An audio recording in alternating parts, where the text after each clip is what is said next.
I'm Dan Rather. To millions of Americans, they are miracle drugs, but they're also being blamed for an epidemic of addiction.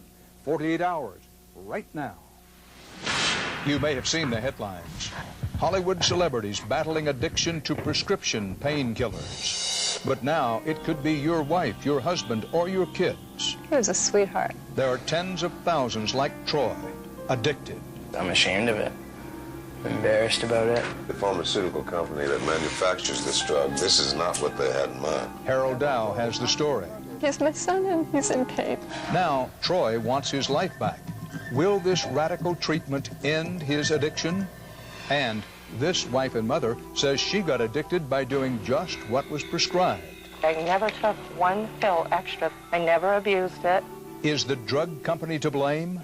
Peter Van Sant investigates. Patients who are taking Oxycontin appropriately don't get addicted. In fact, while these painkillers are a godsend to millions, There aren't words to explain it. It's a miracle. in the wrong hands, even the first time can be deadly.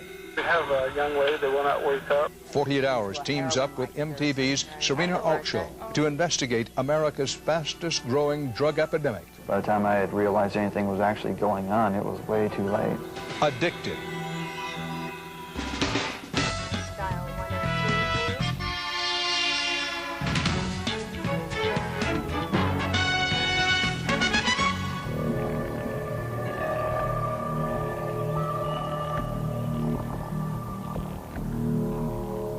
It is the fastest growing drug problem in the country. But what is most startling is that the drugs involved are legal. Good evening. It's estimated at least 40 million Americans suffer from moderate or chronic pain. Many rely on powerful prescription painkillers for relief, but many others are apparently seeking a very different kind of fix from these prescription remedies. There's been a dramatic rise in the illegal use of these drugs, growing accounts of abuse, addiction, and even death. Tonight, in a joint investigation with the MTV network, we'll give you a look into the devastating effects of abusing one especially popular pain remedy. A lot of legitimate pain patients fear that they will become the real losers as the government aims to crack down on the abuse. We begin with Harold Dow in one town and with one family, caught up in a rising tide of addiction.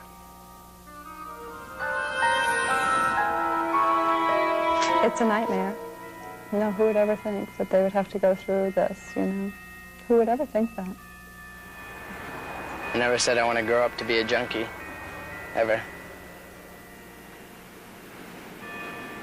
It's crazy. I mean, whoever thought of crushing a pill, putting it in a spoon, cooking it up, and shooting it into your arm with a hypodermic needle? It's a beautiful day in the state of Maine. But for Kathy Bernier and her 22-year-old son, Troy Sweat, it's another day in hell. You can't feel good about this, Troy. No, I don't. I'm ashamed of it. Embarrassed about it. Like tens of thousands of people around the country, Troy breaks the law every day, abusing a powerful painkiller called Oxycontin. Is there anything we can say to you to prevent you from doing this? No, probably not. If I were to go without oxys, I'd feel violently sick. But you know, the pharmaceutical company that manufactures this drug, this is not what they had in mind. No, I'm sure it isn't. The company, Purdue Pharma, developed Oxycontin to provide long-lasting pain relief. The drug does contain a large quantity of narcotic, but it is coupled with a special time-release agent to control the dosage, an innovation some call a miracle. A miracle for many of the 6 million people currently taking the drug for pain, but a scourge for communities around the country where police say recreational use has created an epidemic of addiction. And although Oxycontin is effective when taken properly, it can be lethal when abused.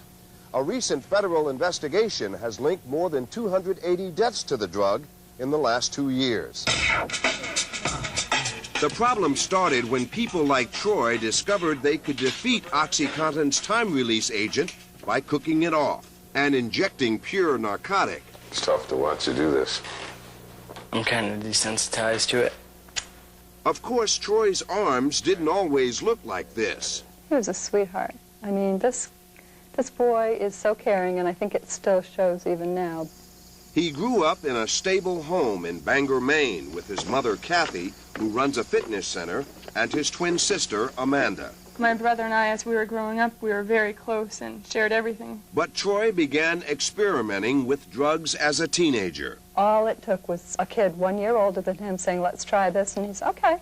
Then, in 1997, he discovered the new prescription painkiller, Oxycontin. Kind of seemed like the in thing to do. Then, at one point, I just realized that I had to have him every day to feel okay.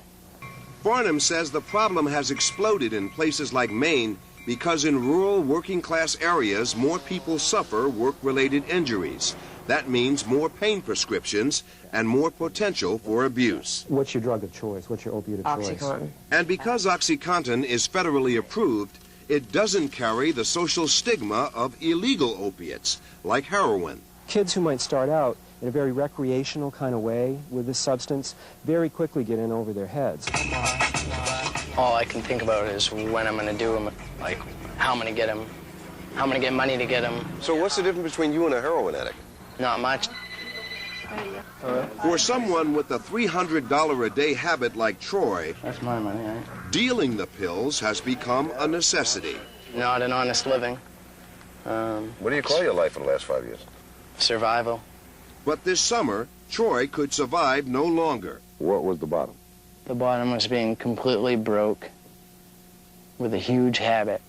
After masking his problem for years, Troy finally told his mom everything. I was shaking. He was shaking. I mean, he told me, I said, you just don't know how much I love you, Troy. And he said, yeah, I do, Mom. It's probably just the same amount that I love you. Was that tough? Was it painful for you to do that? It was really tough. I mean, I denied it for so long. I don't want to tell my mother that I'm addicted to a substance that I can't control my life because of.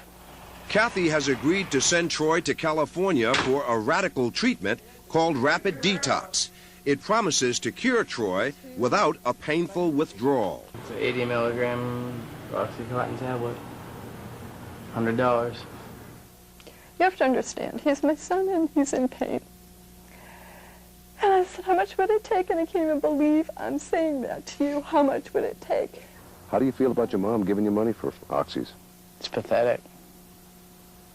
I feel like a scumbag because of it.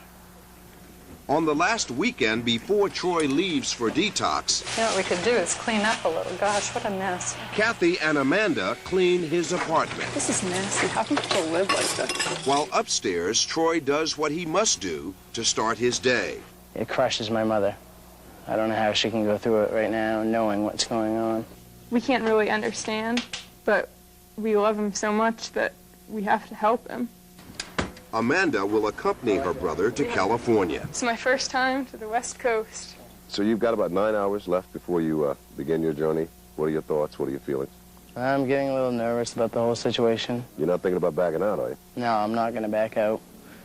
I'm definitely going to go through with it. Finally, All set? the morning arrives. Kathy drives Troy and Amanda to the airport in Portland and says goodbye. You guys have a good time? Yep, we will. I'm feeling a little sick, a little queasy.